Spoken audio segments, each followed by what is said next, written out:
Muy buenas tardes a todos, queridos compañeros. Soy el doctor Rodrigo Orozco Fernández, jefe de servicio de ginecología y obstetricia y director de la unidad de diagnóstico prenatal del Hospital Quirón Salud de Málaga.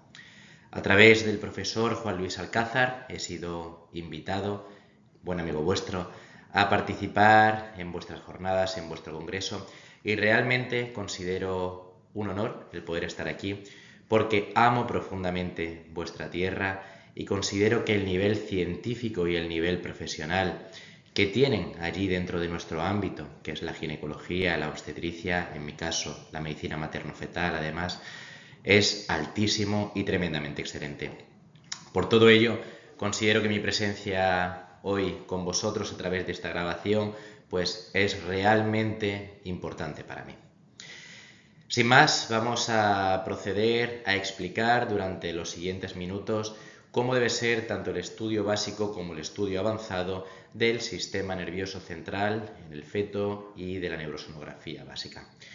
Antes de comenzar, invitarles a todos aquí a nuestra tierra. Hablo desde Málaga, desde España, y para mí sería un placer que cuando alguno de ustedes nos visite, pues que pueda pasar por aquí unos fantásticos días con nosotros y les acogeremos con los brazos abiertos.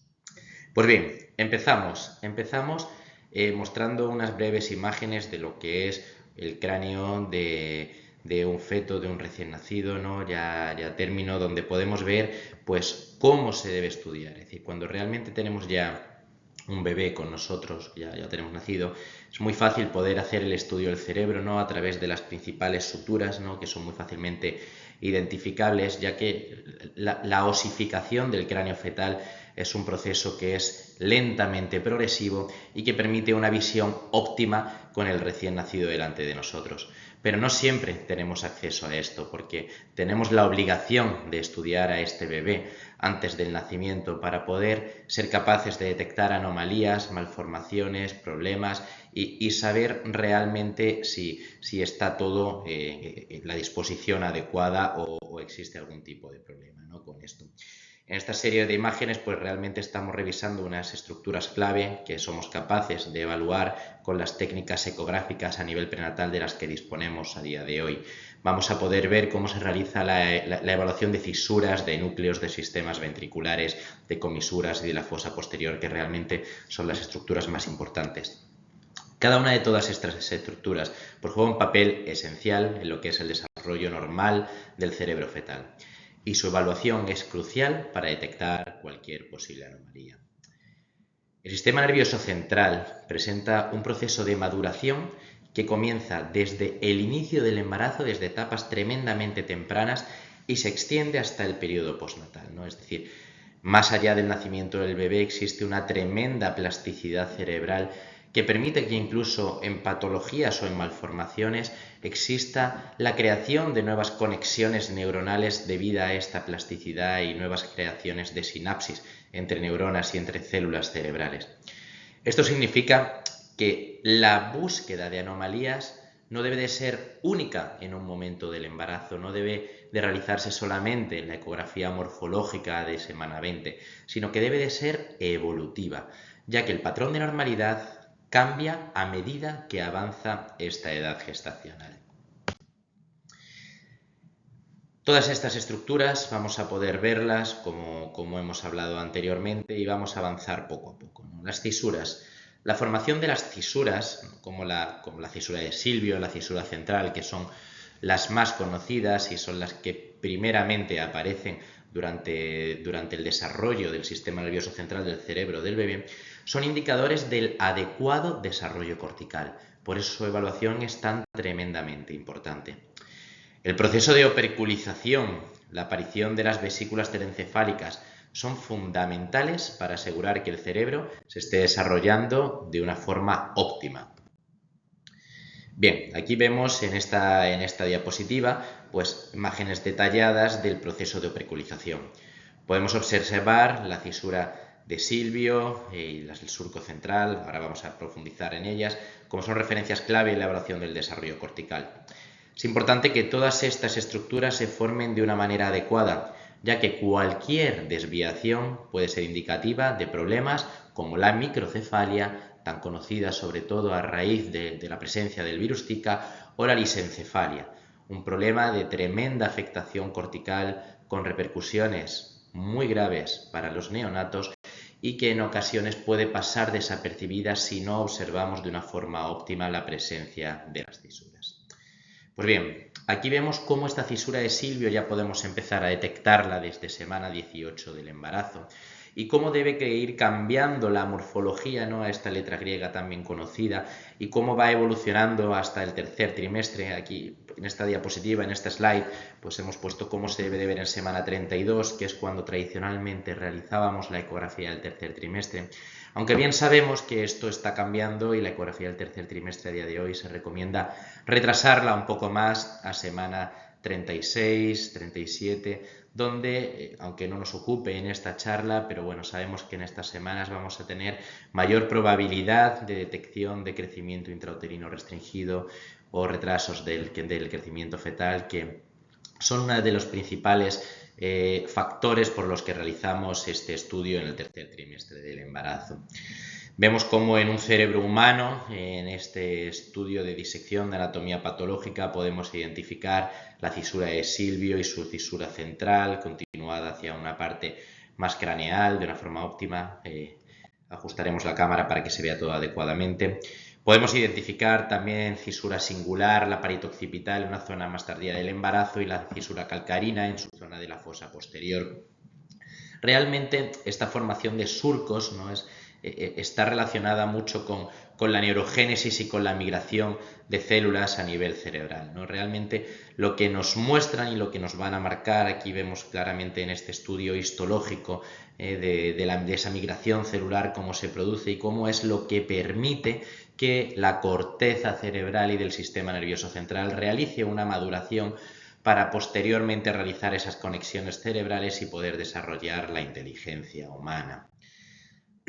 Aquí vemos claramente pues, esas dos patologías que hemos comentado antes, tan características de la no perculización adecuada, ¿no?, y de la no migración neuronal de una forma óptima, como pueden ser la microcefalia o la lisencefalia, que generan problemas tan graves en el desarrollo neurológico, psicomotor y conductual de estos neonatos. Vemos cómo los estudios deben de realizarse, como vamos a profundizar ya en el estudio ecográfico, de forma sistemática, y esa forma sistemática permite realizar a través de cortes sagitales, cortes transversales y cortes axiales, pues el estudio de diferentes estructuras. Aquí marcamos esa cisura parieto occipital, como ya debe de empezar a marcarse. Por aquí vemos claramente también la cisura calcarina, el surco también conocido como surco calcarino. Por aquí vemos identificado perfectamente, está marcado con la punta del ratón, lo que es el surco cingular. Por aquí volvemos a ver de nuevo el surco cingular en un corte diferente ecográfico y cómo vemos su correlación, ¿no?, con el estudio en el cerebro humano en cortes realizados. Igual que las cisuras son tremendamente importantes, la evaluación de los núcleos. La evaluación de los núcleos cerebrales, como el núcleo caudado, como el tálamo, como el núcleo lenticular, es realmente esencial en el estudio neurosonográfico fetal. Estos núcleos son los responsables de funciones críticas en el cerebro y su desarrollo debe de ser monitorizado para asegurar un crecimiento neurológico normal. En esta diapositiva vemos cómo los núcleos caudados, tálamo, lenticular, son perfectamente identificables. Esas estructuras, bueno, aquí vemos precisamente el estriado, el caudado y el putamen, efectivamente. Estas estructuras deben ser simétricas, ¿de acuerdo? Es importante que sean simétricas y que estén bien definidas. Anomalías en estas estructuras indican problemas como trastornos del desarrollo cerebral o incluso lesiones prenatales, detectables a nivel prenatal. El sistema ventricular incluye los ventrículos laterales, que son muy fácilmente identificables, son probablemente los que más sencillos para nosotros sean de ver porque aparecen en el corte transversal clásico del estudio cerebral básico, ¿no? Igualmente, el atrio es otro componente clave y que debemos de evaluar. Un tamaño normal de los ventrículos puede ser un signo de que todo está bien, pero un tamaño anormal ya nos puede indicar problemas como ventriculomegalia, que en muchas ocasiones, asocia hidrocefalia y asocia otras anomalías a nivel del sistema nervioso central. Aquí podemos ver imágenes del sistema ventricular. Aquí vemos precisamente lo que son los ventrículos laterales, ¿no? Y es crucial evaluar, como decimos, el tamaño y la simetría de estos ventrículos para poder detectar de una forma muy precoz cualquier alteración de la expansión anormal que podría requerir un seguimiento más detallado o en ocasiones, y gracias a los avances de la terapia fetal, pues intervenciones sobre el propio cerebro humano a nivel prenatal o de forma inmediata a nivel postnatal, ofreciendo los mejores cuidados a este feto y a este recién nacido. Las comisuras cerebrales, como son el cuerpo calloso y el fórnix, conectan los hemisferios cerebrales y son esenciales en la comunicación interhemisférica. Evaluar estas estructuras nos permite detectar anomalías como la agenesia del cuerpo calloso, que puede tener implicaciones muy significativas sobre lo que será el neurodesarrollo normal de nuestro feto. Por aquí vemos estudios de imagen, de pruebas de imagen, ¿no? Muy detalladas de esas comisuras cerebrales. Especialmente cobra mucha relevancia el cuerpo calloso y el fórnix, ¿no? La vascularización del cuerpo calloso es otra de los trucos, ¿no? De los tips que podemos disponer cuando la imagen ecográfica no es del todo correcta debido a factores limitantes como puede ser la posición fetal, como puede ser el encontrarse con un plano graso demasiado amplio que impida la adecuada evaluación de esa estructura, ¿no? Pues en muchas ocasiones ese estudio vascular y con las nuevas herramientas que nos ofrecen los ecógrafos del estudio microvascular, ¿no? Pues podemos ver cómo la presencia de esos vasos sanguíneos nos puede garantizar o asegurar la presencia de esas estructuras que debemos de evaluar de una forma óptima. La fosa posterior realmente es una región del cerebro que contiene estructuras críticas como son el cerebelo, el tentorium, el vermis. La evaluación de esta zona es esencial para identificar malformaciones como pueden ser el Dandy Walker, el Arnold Chiari, y que pueden afectar al equilibrio y a la coordinación fetal, entre otros. Aquí observamos imágenes detalladas de lo que es la fosa posterior, con un enfoque principal en el cerebelo, en el tentorio y en el vermis. Importante, muy importante, evaluar el tamaño, la configuración de estas estructuras, la relación entre ellas, para poder detectar alguna anomalía que afecte al desarrollo motor y cognitivo del feto. Pues bien, una vez realizada toda esta introducción de dónde estamos, a dónde vamos y qué es lo que pretendemos con el estudio de la neurosonografía fetal, ¿no? Pasamos ahora a cómo debe de ser esta exploración, que se realiza principalmente a través del estudio transabdominal fetal. En ocasiones necesitamos recurrir al estudio transvaginal, bien por la posición fetal o bien porque nos encontremos en un trimestre muy avanzado y las estructuras óseas nos generen una impedancia tan alta que nos impidan realizar un estudio detallado de lo que es esa corteza cerebral y ese sistema nervioso central. Hay tres planos axiales que deben de ser básicos en el estudio de la neurosonografía fetal: el plano transventricular, el plano transtalámico y el plano transcerebelar. Cada uno de estos cortes nos permite realizar una visión única y perfectamente complementaria de lo que es el cerebro fetal. Al final es vital el tener una evaluación integral de todo lo que va a ser ese sistema nervioso central y ese cerebro, ¿no? Aquí tenemos los tres planos que hemos comentado y tremendamente relevante el poder realizarlo en todas y cada una de nuestras pacientes, esta exploración básica. Comenzamos por el corte transventricular, que es uno de los tres cortes básicos. Nos permite visualizar de una forma óptima los ventrículos laterales y realizar su medición en la zona posterior, que siempre debe ser inferior a 10 milímetros. Es esencial para detectar la presencia de ventriculomegalia, que como hemos comentado anteriormente se puede asociar en ocasiones con la hidrocefalia y puede tener una serie de repercusiones muy importantes para el bebé. Esta ventriculomegalia puede ser originada tanto de causa infecciosa como causa congénita genética como otras alteraciones como pueden ser las obstructivas, que tienen siempre mejor pronóstico, ya que existe la posibilidad de realizar derivaciones ventriculoperitoneales durante las etapas más tempranas. Debemos de prestar especial atención a la simetría y al tamaño de estos ventrículos. Aquí vemos perfectamente pues, ¿no? cómo está dispuesto esta simetría entre los dos hemisferios cerebrales, las astas anteriores, los cuernos anteriores de los ventrículos laterales. En este corte vamos a identificar también de una forma óptima lo que es el cavum del septum pellucidum, una estructura clave para poder detectar anomalías principalmente localizadas a nivel del cuerpo calloso, como vemos aquí en la imagen, y que conecta de una forma ideal a través de fibras nerviosas lo que son los dos hemisferios cerebrales, ¿no? El cavum del septum pellucidum es esta estructura que tanto estudiamos, que tanto nos gusta ver, donde se separa esta línea media, ¿no? Genera esta imagen clásica y que debemos de tener tremendamente en cuenta en nuestras evaluaciones, porque es el indicador princeps de las disgenesias o las agenesias de cuerpo calloso, ¿no? Pueden existir, como veis aquí, errores en la identificación de esta zona, ¿no? Por lo cual su evaluación debe de ser principal. Si volvemos a los ventrículos laterales, sabemos que albergan los plexos coroideos, que con mucha frecuencia en torno a semana 18, semana 20 y hasta semana 26 pueden presentar quistes de producción de líquido cefalorraquídeo que todavía no han terminado de desprenderse, de abrirse a esos ventrículos laterales, y que pueden generar imágenes que siempre van a necesitar de un seguimiento, de un control y de un estudio progresivo. Como hemos dicho, estas astas posteriores de los ventrículos laterales nos miden habitualmente entre 5 y 10 milímetros y es tremendamente importante el estudio de su medida en un corte clásico como el que presentamos, como el de su simetría.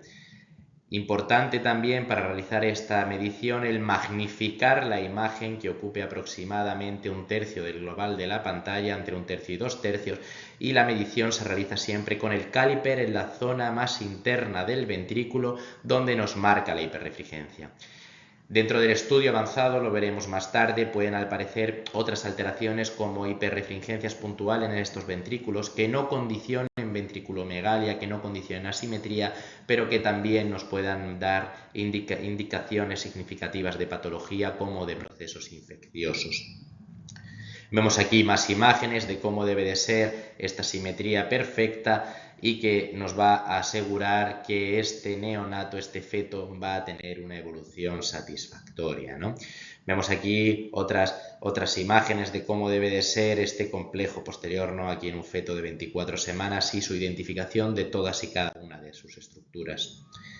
Si avanzamos a un corte transtalámico, es otro de los cortes básicos, nos ofrece una visión clara de lo que es el tálamo, ¿no? Los núcleos talámicos, el tercer ventrículo, muy importante identificarlo, sobre todo cuando puedan existir procesos obstructivos, ¿no? Que se vea una alteración del tamaño del mismo, y el cuerpo calloso, ¿no? Que lo vemos claramente. Este plano es crucial para evaluar tanto la simetría como estructuras de estas áreas y es particularmente útil para confirmar la presencia de este cuerpo calloso, como antes hemos visto, tan relevante, tan importante. Este tercer ventrículo, como comentábamos, para mí es una obsesión realmente, porque gran parte de la patología que he sido capaz de diagnosticar, sobre todo obstructiva y en algunos casos infecciosa, a nivel prenatal, lo he detectado a través de alteraciones de las medidas del tercer ventrículo. Por eso es tan importante conocer los papers de referencia, conocer las tablas y las medidas que nos van a indicar qué es correcto y qué no es correcto. Y yo, que tengo ya un recorrido en lo que es el diagnóstico prenatal, llevo 12 años dedicándome al estudio fetal y a la medicina materno-fetal, me sigo considerando una persona junior, una amateur, y en ocasiones tengo que recurrir a revisar las tablas de mediciones. No hay que sentirse nunca avergonzado por ello, sino hay que tratar de poner nuestros mejores conocimientos y en ocasiones el memorizar estas medidas pues no debe de ser algo en lo que debamos de preocuparnos. Es decir, las tablas están ahí para medirlas, para consultarlas, para utilizarlas, y debemos de hacer uso de ellas para dar nuestra mejor formación y nuestra mejor información a nuestras pacientes. El corte transcerebelar, como hemos comentado, es el tercer corte del estudio básico de la neurosonografía fetal.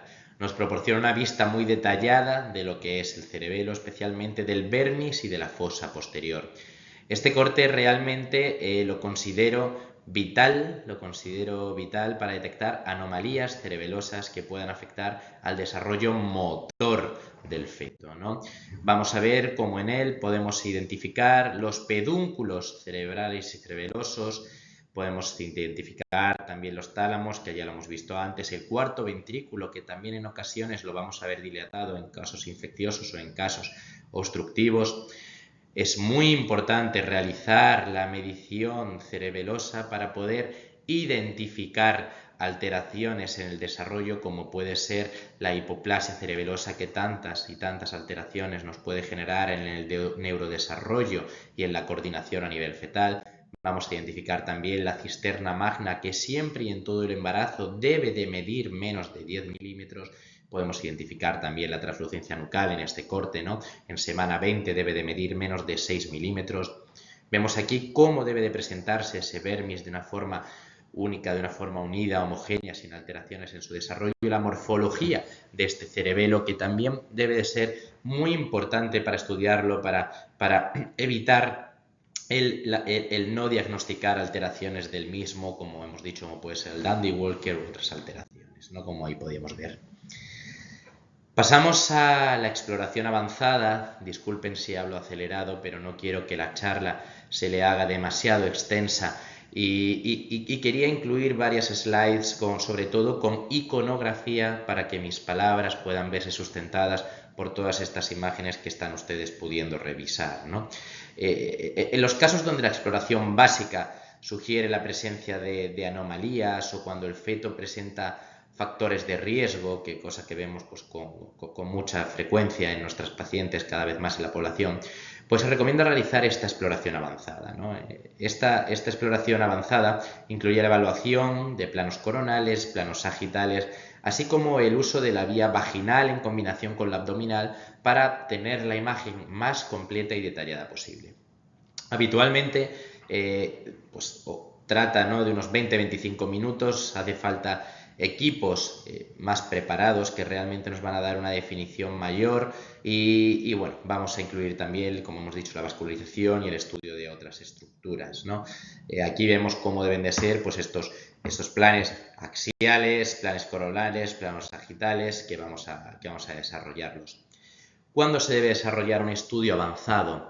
Pues se puede desarrollar en cualquier momento, pero básicamente cuando existan antecedentes en un embarazo previo de malformación del sistema nervioso central, o en alguno de los progenitores directos, no de primera generación, cuando existan anomalías en el estudio básico, sospecha de infección fetal tan altamente prevalente en nuestros territorios, cuando haya alteraciones del crecimiento intrauterino severas y sobre todo cuando éstas se presentan de forma precoz, cuando podamos detectar malformaciones no intracraneales, sino de cualquier otra estructura, cuando presentemos un riesgo hipoxigoisquémico fetal, complicaciones en los embarazos monocoriales, no en esos embarazos múltiples, o cuando la madre presente, el padre también, pero sobre todo la madre, por toda esa epigenética y por la presencia de disruptores endocrinos en el consumo de tóxicos y otros fármacos, ¿no? Aquí vemos diferentes cortes de cómo debe ser, cortes en abanico, ¿no?, como se conocen de forma clásica, de cómo debe ser ese estudio en profundidad del sistema nervioso central cuando se realiza de una forma avanzada. En la exploración avanzada, además de esos cortes básicos, realizamos, aquí vamos a ver a continuación, imágenes del transfontanelar, del transcaudado, del transtalámico y del transcerebral. Estos planos adicionales lo que nos van a permitir es una evaluación más precisa de áreas específicas del cerebro, lo cual es crucial en estas pacientes de alto riesgo o cuando se sospeche que pueda haber anomalías complejas. Aquí vamos a poder ver en este corte transfrontal cómo vamos a identificar la cisura interhemisférica, la presencia de las astas anteriores de una forma más completa, y vamos a ver también zonas óseas, como puede ser la presencia del esfenoides, ¿no?, en el cráneo, y de ambas órbitas, donde también vamos a poder identificar la presencia del cristalino, que nos va a descartar una catarata congénita o que nos puede descartar una alteración a nivel de la formación de la órbita del feto.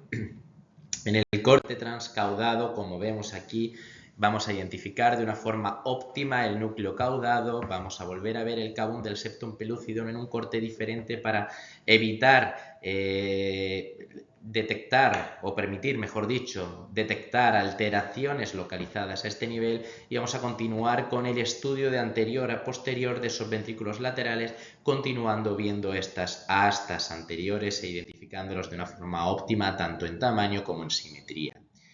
En el corte transtalámico vamos a ver probablemente de una forma magnífica lo que es la cisura de Silvio y de nuevo los núcleos caudados que sigan estando simétricos en el estudio. Y en el corte transcerebelar, ¿no? Lo que vamos a poder ver son esos hemisferios cerebelosos de una forma óptima, las astas posteriores en la evolución de lo que es el estudio de los ventrículos laterales y de los plexos coroideos en su interior. Y vamos a ver de una forma totalmente integral lo que es la presencia del vermis cerebeloso. Aquí vemos otras imágenes donde podemos confirmarlo. Pues bien, los planos sagitales, el plano sagital es realmente fundamental para la evaluación de una de las estructuras que más dolores de cabeza nos van a generar en su estudio, que es el cuerpo calloso y la línea media cerebral. Mientras que el plano parasagital, como veremos ahora avanzado, nos permite observar los hemisferios cerebrales de manera individualizándola. Ambos estudios, pues ambos planos, son cruciales para detectar anomalías estructurales y asegurar un adecuado desarrollo neurológico, ¿no? Aquí vemos el plano sagital medio, donde de una forma óptima vamos a identificar todas estas cisternas subaracnoideas, como es la prepontina, la cuadrigémina o la cisterna magna. Vamos a poder identificar también toda esta estructura del cuerpo calloso con sus diferentes porciones, donde deben de mantener lo que es el grosor, el aspecto y sobre todo, muy importante, la continuidad de toda la estructura del cuerpo calloso. Este plano sagital en la zona de la fosa posterior nos permitirá estudiar de una forma excelente la anatomía del cerebelo con su presencia de fastigium y fisuras, la altura del vermis para descartar hipoplasias o alteraciones y la posición del tentorio, que siempre debe estar en un ángulo de 45 grados o menor, ya que un ángulo mayor nos puede dar indicación de que ahí va a haber una anomalía. En el plano parasagital, como tenemos aquí en esta imagen, vamos a identificar de una forma óptima cada uno de los hemisferios cerebrales, ¿no? Aquí vemos muy bien todo lo que es el asta posterior de los ventrículos laterales, los diferentes surcos, tálamo, núcleo caudado, el asta anterior, el asta temporal y la presencia del plexo coroideo en todo su desarrollo, viéndolo como una única estructura hiperecogénica, uniforme, homogénea, sin alteraciones en su recorrido y sin irregularidades. Las circunvoluciones, como hemos dicho, son muy importantes su estudio, ya que nos van a descartar problemas de lisencefalia y nos van a asegurar un adecuado desarrollo cortical.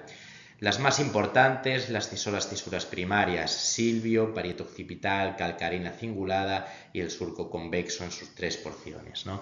Es muy importante la evaluación morfológica de semana 20 identificar de una forma óptima la cisura de silvio y la parieto occipital, y en estudios posteriores, recordemos que hemos dicho que el estudio del sistema nervioso central es evolutivo y debe de ser evolutivo, ¿no? Pues realmente debemos de ver en los controles posteriores cada una de estas imágenes para descartar patología que sin lugar a duda nos va a producir una repercusión fetal importante. Aunque la neurosonografía fetal con ecografía de alta resolución es la técnica de elección primaria para la evaluación prenatal del sistema nervioso central, la resonancia magnética fetal actúa como una herramienta complementaria importante. La resonancia es especialmente útil para evaluar condiciones como ventriculomegalia, alteraciones en el desarrollo cortical, patologías del cuerpo calloso y anomalías de la fosa posterior. Vamos a ver cómo esta neurosonografía fetal puede estar, mediante resonancia complementaria al estudio ecográfico, puede estar indicada sobre todo en torno a la semana 32 de embarazo en aquellos pacientes en los que hayamos detectado alteraciones en el tamaño de los ventrículos laterales tipo ventriculomegalia. Recordemos que la medida debe ser mayor a 10 milímetros y en ocasiones presenta esa asimetría, alteraciones en el desarrollo cortical, patologías de la fosa posterior, gemenales monocoriales, en ocasiones también está indicado cuando vemos alteraciones, y en otras como infecciones, hemorragias, obesidad, oligoamnios. Hay ocasiones donde la propia síndrome basado en adiposidad, ¿no? Esa obesidad nos impide realizar un estudio adecuado del sistema nervioso central y que podamos disponer de otras alternativas como es esta resonancia magnética fetal, pues nos puede ayudar, nos va a ayudar al estudio completo del cerebro del bebé. Las ventajas son claras, es decir, mejora resolución espacial, permite ver ambos lados del cerebro, valoración en detalle del feto y es operador independiente, porque realmente se realiza una captura de imágenes que pueden ser a posteriori postprocesadas para obtener un estudio completo. Como desventajas, es más cara, genera claustrofobia en la paciente, sobre todo en esas exploraciones al final del tercer trimestre, donde el volumen abdominal es tan complejo que el espacio es tan reducido en estas resonancias magnéticas, que además la compresión en una posición totalmente de cúbito supino nos puede generar hipotensiones como el síndrome de regresión y alteraciones en el estado materno-fetal, ¿no? Los movimientos fetales nos permiten hacer secuencias incompletas o limitadas y no sé, es una exploración en tiempo real. Lanzo un guiño especial a la ecografía 3D, la ecografía volumétrica, que cada vez tenemos más disponible en nuestros hospitales, en nuestros centros de ecografía, ¿no? Que en condiciones ideales van a permitir realizar la captación de imágenes de alta complejidad y que podemos realizar postprocesados para estudiarlas en detalle sin la paciente delante y que también podemos enviar a colegas en diferentes partes del mundo para ayudarnos a alcanzar los diagnósticos óptimos, ¿no? Es una tecnología que cada vez nos va a dar mucho más recorrido en todo este sentido. Pues bien, aquí vamos a ver correlación de cortes ecográficos y de cortes en resonancia magnética. Comentar que en mi experiencia la resonancia magnética me ha servido en muchos casos no para salir de dudas sobre algún diagnóstico, sino para confirmar sospechas diagnósticas. Rara vez me he encontrado alguna interpretación diferente a la que habíamos evaluado en nuestra unidad de diagnóstico prenatal, pero sí que nos ha servido para reforzar ese mensaje a la madre y sobre todo para establecer estrategias de manejo tanto prenatal como postnatal para ofrecer las mejores garantías a ese neonato.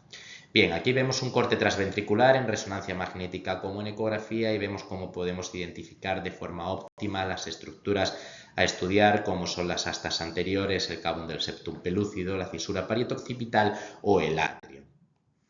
En los cortes axiales vemos también cómo nos permite ver de una forma óptima los núcleos talámicos, la cisura parietoccipital ya así en todo su desarrollo y la cisura de Silvio con su imagen clásica. Esta será una imagen efectivamente de un embarazo ya avanzado. Vemos aquí en el corte axial el estudio de la vermis, del hemisferio cerebeloso y de la fosa posterior. Por acortar vamos a pasar a la imagen del corte coronal, donde vemos de una forma óptima la cisura interhemisférica, las astas anteriores de los ventrículos laterales, las órbitas, vemos muy bien en esta secuencia cómo está repleta de líquido, y el esfenoides. En los cortes coronales vamos a identificar, probablemente este sea uno de los que mejores ve la resonancia magnética, el cavum del septum pelúcido, las astas anteriores, la matriz germinal y el núcleo caudado.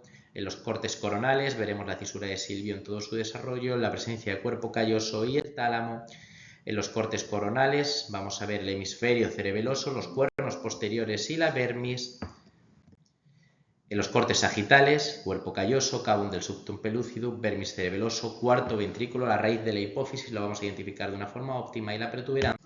Y por último, el estudio de los cortes sagitales, donde podemos identificar de una forma óptima, sagitales y parasagitales, en este caso, la presencia de los ventrículos laterales, los plexos coroideos y los hemisferios cerebrales. En definitiva, queridos colegas, disculpad si he ido muy rápido, pero quería realizar una revisión en profundidad de todo lo que es el estudio del sistema nervioso central a nivel prenatal, mostrar un poco de nuestra casuística y bueno, aquí tenéis mis datos de contacto, espero que os haya sido de utilidad, que esta presentación os animo a que pueda ser visualizada por médicos en formación, sin ningún problema podéis usar todas las diapositivas que aquí hemos mostrado. Agradecer también a la doctora Juana Aranda, que ha participado de una forma muy activa, miembro de nuestra unidad de diagnóstico prenatal, ahora mismo de baja maternal, futura coordinadora de la misma, esperemos que dentro de muy poquito cuando se incorpore. Y nada, por haber colaborado en la realización de estas slides. Y nada, aquí me tenéis nuestro centro, nuestro hospital, nuestra tierra, esto es Málaga. Para cuando queráis pasar por aquí, pues seréis siempre bien recibidos. Un fuerte abrazo y el mejor de los deseos en el desarrollo de vuestro congreso.